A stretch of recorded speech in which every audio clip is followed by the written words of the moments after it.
তো ওয়ারি থেকে হঠাৎ আমরা চলে গেলাম সেগুন বাগিচা একটা কাজের জন্য। তো সেখানে যেয়ে দেখলাম সেগুন বাগিচা এক গলির ভিতরে এই হোটেলটা। হঠাৎ চোখে পড়লো, চোখে পড়ার পর দেখলাম তাদের কি কি প্যাকেজ আছে। তো স্বাদে ভোজন, স্বাদের ভোজন নামটা দেখে এবং প্যাকেজ দেখে আমরা তিনজন ছিলাম, তিনজন ঢুকে পড়লাম। দেখি এখানে খাবার কেমন, এবং প্রাইস তো লেখাই আছে 240, 140, 200, যে যেটা খায়। তো আমরা এখানে খাসি মুরগি, গরু নিলাম, গরু নিলাম।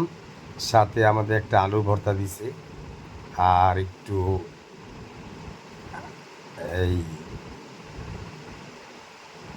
লাউয়ের তরকারি দিছে, আর 1 প্লেট ভাত দিছে।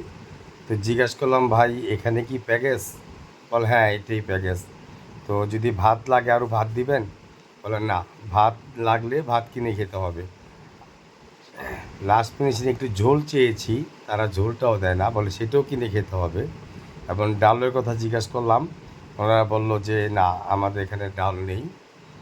তো চিন্তা করেন, এত সুন্দর একটা আলিশান জায়গায় একটা হোটেল, স্বাদে ভোজন, তারা প্যাকেজ দিছে। প্যাকেজ বলতে আমরা বুঝি যে যত পারো ভাত খাও, তরকারি না দিও, অন্তত ভাত যে যত পারো দিব। এই যে দেখেন প্যাকেজটা, ছোট ছোট 4 পিস গোস, একটু আলু ভর্তা, আর এখানে যে লাউয়ের তরকারি। আর আসলে তরকারিটা অনেক ঝাল।